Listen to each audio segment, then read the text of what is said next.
da Páscoa, a Bíblia vai falar que chega um dos seus servos, enviado por Marta e Maria, e dá uma notícia para o mestre, que o seu irmão Lázaro está enfermo. Jesus, ele foi até a casa de Marta e Maria, mas demorou 4 dias. Nesse período de 4 dias, Lázaro faleceu. Mas Jesus foi. Agora, o que mais me chama a atenção sobre esta palavra é que existem privilégios na nossa vida. Para Marta e para Maria, não existiria mais solução para a vida do seu irmão Lázaro. Por que Marta e Maria? Porque a Bíblia vai falar que quando Jesus chega na aldeia, a Bíblia vai falar que Maria corre aos pés do mestre e diz assim: se o Senhor estivesse aqui, meu irmão não teria morrido. Marta, da mesma palavra, do mesmo jeito, falou as mesmas palavras. E Jesus falou assim para Marta e Maria: ó, eu não falei para vocês, se creres, verá a glória de Deus. Em outras palavras, Deus está dizendo para nós nesta noite: talvez aquilo que está morto na sua vida, você acha assim, não tem como mais ressuscitar. O problema que está diante dos teus olhos parece que está morto, não tem como mais resolver, não tem como mais você sair daquela situação. A sociedade está olhando para você pelo seu fracasso, pela sua derrota, e estão dizendo assim: não tem mais jeito, acabou para ela. Mas o Senhor Jesus diz assim: aonde colocaste o defunto? Ou em outras palavras, aonde está o problema? Aonde está o seu problema? Que eu vou lá ressuscitar, que eu vou lá trazer a solução do seu problema. Agora, no capítulo 12 de João, se você ler, você vai ver algo fantástico. Aquele que estava morto não está mais morto. Lázaro, que estava morto, não está mais morto. Jesus ressuscitou ele. Todo você que conhece a palavra de Deus, você vai ver que Jesus chega no túmulo e disse: tirai a pedra, tira a pedra. E a Bíblia vai falar o quê? Que tiraram a pedra, removeram a pedra. Mas a Bíblia também vai falar que a irmã de Lázaro diz assim: ó mestre, já as 4 dias cheia mal. Em outras palavras, deixa quieto, não tem mais solução, está morto, 4 dias já era. Eu sei que meu irmão há de ressuscitar no último dia. No último dia eu sei que ele há de ressuscitar, mas, em outras palavras, não tem mais jeito, mestre, está cheio mal, é 4 dias, não tem como, o corpo já saiu fora de si, já era. Em outras palavras, mas Jesus diz: ei, tirai a pedra, tira a pedra. E quando tira a pedra, todo mundo cheira o cheiro mal, sente o cheiro mal da podridão do corpo.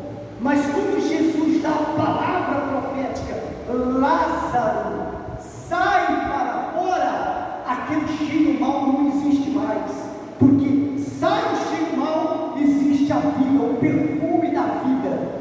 E quando Jesus dá a autoridade: sai para fora, Lázaro sai como? Com um corpo perfeito, não com um corpo mais perfumado, não com um corpo daquele jeito cheirando mal, mas ele sai de lá o quê? São e vivo. E quando Jesus volta, que está ali, Jesus manda fazer no dia da Páscoa uma festa, uma ceia. E quem está sentado do lado do mestre? Se você ler o livro de João capítulo 12, você vai entender que quem está ali naquele dia da Páscoa em Betânia, Lázaro, aquele que estava morto, está sentado ao lado do mestre, está ali para participar do quê? Do banquete, da Páscoa. Em outras palavras, quando Maria pega o perfume que ela guardou, um perfume caríssimo, de nardo, ela pega e lança ao Senhor Jesus para perfumar. Imagina o cheiro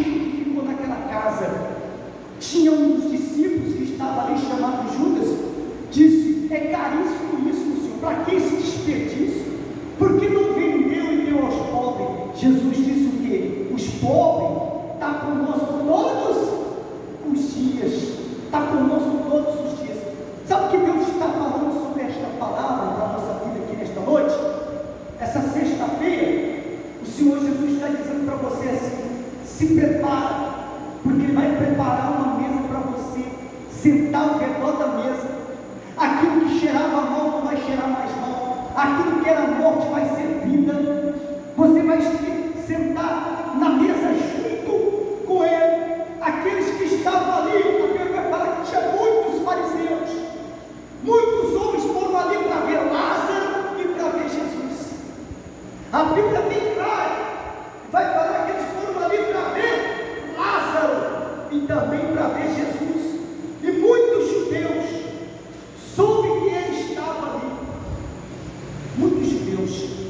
Sabe que faz me entender sobre esta palavra? Que parece assim, ó, aqueles que viram o espetáculo da morte de Lázaro, aqueles que estavam chorando pela morte de Lázaro, agora está vendo Lázaro sentado na onde? Na mesa junto com o Senhor Jesus. É o que Deus vai fazer sobre a tua vida, é o que o Senhor vai fazer sobre a tua casa, é o que o Senhor vai fazer sobre a tua família. Você tem que crer, você tem que acreditar, você tem que colocar a sua fé em ação, porque a palavra vai dizer: sem fé é impossível agradar a quem? A Deus. Então, para agradar a Deus tem que ter fé, e essa é a certeza. A fé é a certeza. Eu não estou vendo, mas eu estou acreditando. Eu não estou enxergando, mas eu creio que Deus já abriu a porta. Eu não estou vendo meu filho convertido, mas eu já estou vendo ele pregar, louvar, adorar a Deus. Eu não estou vendo meu marido convertido, mas eu já vejo ele entrando pelas portas da igreja junto comigo. Você tem que ter essa convicção, você tem que acreditar no seu milagre, você tem que acreditar, porque você é um adorador. A palavra de Deus vai dizer assim, que um justo quando clama, o Senhor inclina os seus ouvidos à oração do justo. O Senhor está inclinando os seus ouvidos hoje, nesta noite, para te abençoar, para derramar a glória dele sobre a tua vida. Isso basta nós tomar uma atitude de fé, isso basta nós tomar algo inexplicável que Deus quer fazer sobre a nossa vida. Olha bem, no livro de Atos, no capítulo 1 e no versículo 8, tem uma promessa. Tem uma promessa que Jesus deixou: ficai em Jerusalém até que logo seja revestido do quê? De poder. Mas Jerusalém estava bom para eles? Jerusalém era um local bom para o povo de Deus? Não, por causa da perseguição. Mas eles acreditou, eles viram Jesus ressurreto, eles viram Jesus quando ressuscitou e apareceu para eles. Eles creram, eles acreditou, eles viram Jesus subir nas nuvens, e os anjos dizendo assim: varão galileus, o mesmo que vocês estão vendo subir nas nuvens é o mesmo que vai voltar para buscar vocês. É o mesmo. Mas eles esperaram a promessa. Eles esperaram o quê? A promessa do Pentecoste. E o Pentecoste é algo extraordinário que o nosso Senhor Jesus preparou para a igreja. A igreja sempre tem que lembrar disso.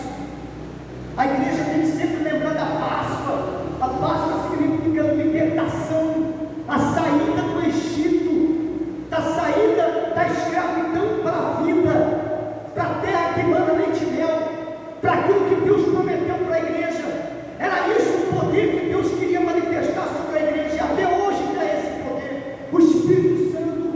Até hoje Deus quer manifestar essa grandeza na vida daqueles que buscam, na vida daqueles que oram, na vida daqueles que dedicam, na vida daqueles que se entregam a Ele de corpo e alma.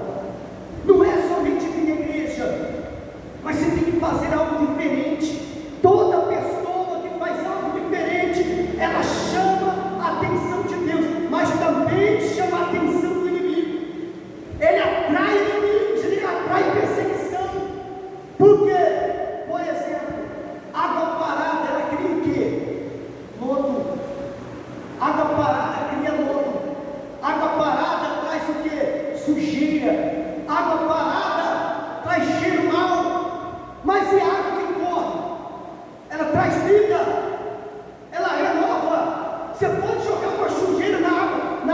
corrente, ela limpa, vai embora aquela sujeira. É assim o Espírito Santo. Quando o Espírito Santo ele entra na vida do ser humano, ele limpa a sujeira, ele tira aquilo que é passado, ele tira aquilo que é tudo imundícia e traz a ressurreição de uma vida nova aqui na terra e de uma vida lá na vida do novo, que é a salvação. A salvação é mais importante do que você ganhar o mundo inteiro. Tem muitas pessoas agitadas com nada, preocupando com as coisas da vida. Não é que você tem que se preocupar, claro, mas em primeiro lugar, buscai o reino de Deus, a sua justiça e as demais coisas, Deus vai acrescentar para você. Amém. Deus não vai deixar faltar um pão na mesa. Pastor, está difícil. Não, Deus não vai deixar faltar um pão. O que Davi disse? Eu nunca vi um justo desamparado. Eu nunca vi um justo desamparado e nem mendigar o pão. Deus não deixa. Deus não deixa aquele que é justo, aquele que serve no altar, aquele que busca Deus, aquele que se entrega para o Espírito de Deus, aquele que se dedica na obra, aquele que volta para o altar. Deus é o supridor do altar. Esse altar, ele significa o próprio Deus. E nós somos apenas o quê? O porta-voz. Nós apenas somos aquele que vai alimentar as pessoas. A palavra que sai da tua boca, ela tem que ter autoridade, tem que ter poder para transformar as vidas. E quantas vidas que estão morrendo, quantas pessoas que estão desviando neste mundo, pessoas que estão tirando a sua própria vida, pessoas que estão se agarrando com a sua vida, e ela achando que a vida dela é só aqui, e não é. Nós partimos daqui hoje, se nós morrer aqui agora, um milésimo de segundo, fechou o olho, você está no mundo espiritual, e do mundo espiritual para lá é você e Deus, mais ninguém conhece do outro lado a não ser Jesus. Ninguém conhece do outro lado a não ser quem? Senhor Jesus. E Ele falou do inferno, e Ele falou da realidade do inferno, Ele falou como que é lá, é terrível, que nem os demônios querem ficar lá, nem os demônios querem ficar lá, eles querem ficar aqui na terra, no corpo humano das pessoas, mas não querem voltar para o inferno, porque eles sabem que lá é terrível. E agora imagine o lago de fogo, que é pior. É por isso que nós temos que entregar 100% sem resenha para Cristo, para Jesus. Nós não podemos se embaraçar com as coisas aí fora. Nós temos que se entregar totalmente. Todo homem, toda mulher na vida, de Gênesis a Apocalipse, que se entregou para Deus, teve resultado. Se você ler a história de Saul, o começo de Saul foi bom. Ele recebeu o Espírito do Senhor, profetizou no arraial dos profetas, se tornou profeta. Todo mundo começou a falar: não, filho de Quis. Deus está usando ele lá como profeta, mas porque ele recebeu o Espírito do Senhor. E quando ele era orientado pelo Senhor, a Escritura vai falar o quê? Que ele vencia as guerras.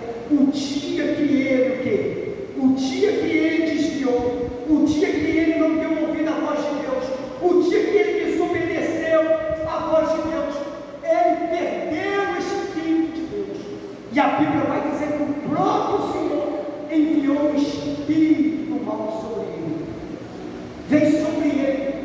E ali ele começou a ser perturbado, que a ponto de Davi ter tocar harpa para alimentar ele daquele mal. O som de um louvor, de uma harpa, libertava Saul, acalmava Saul. Então, eu quero que você entenda uma coisa: o que está morto na sua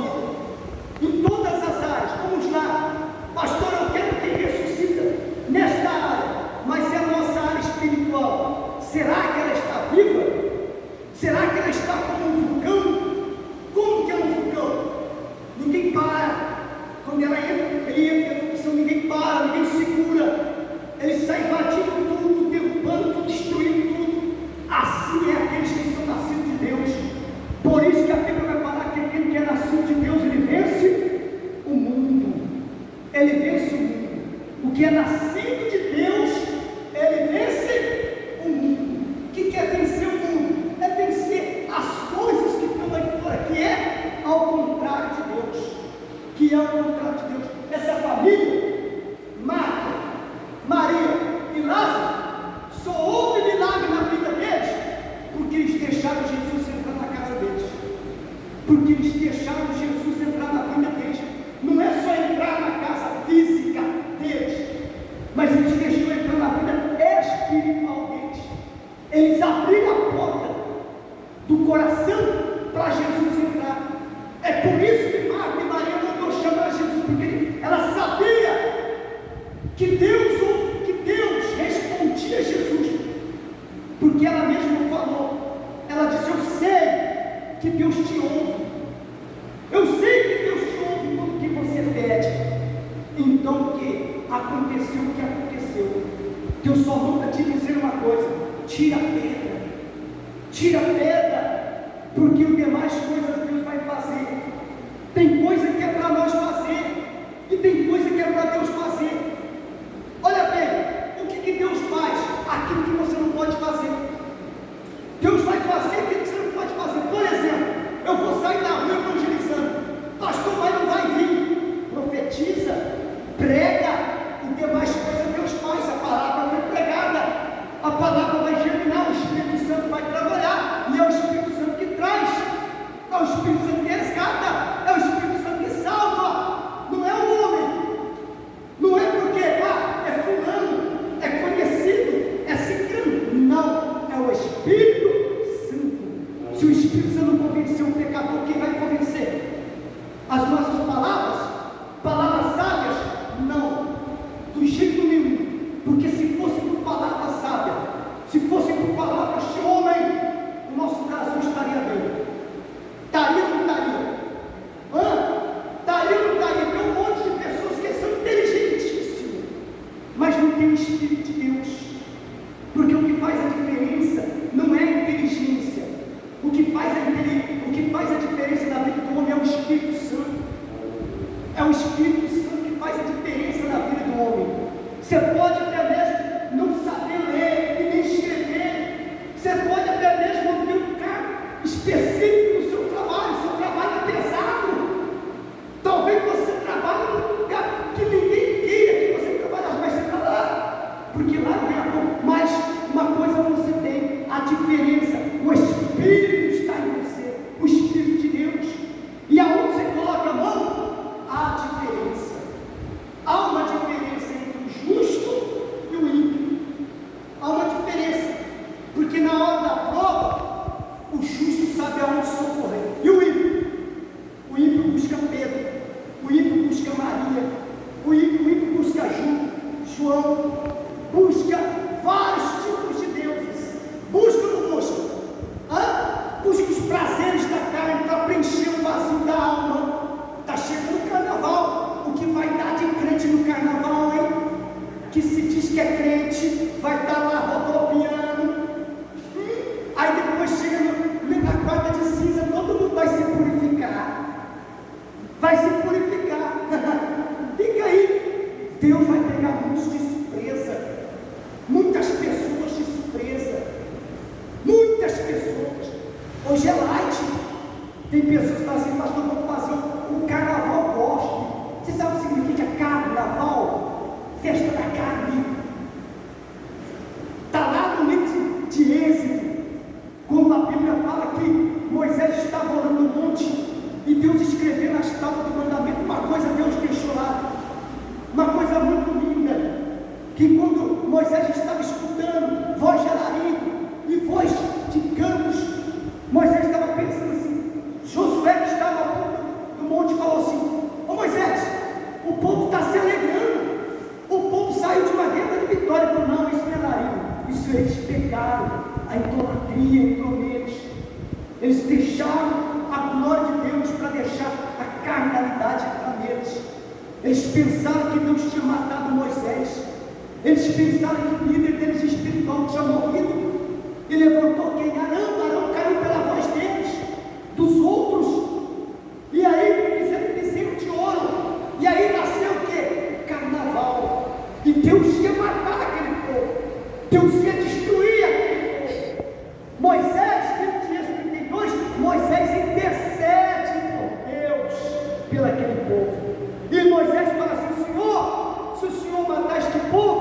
risca o meu nome do livro da vida.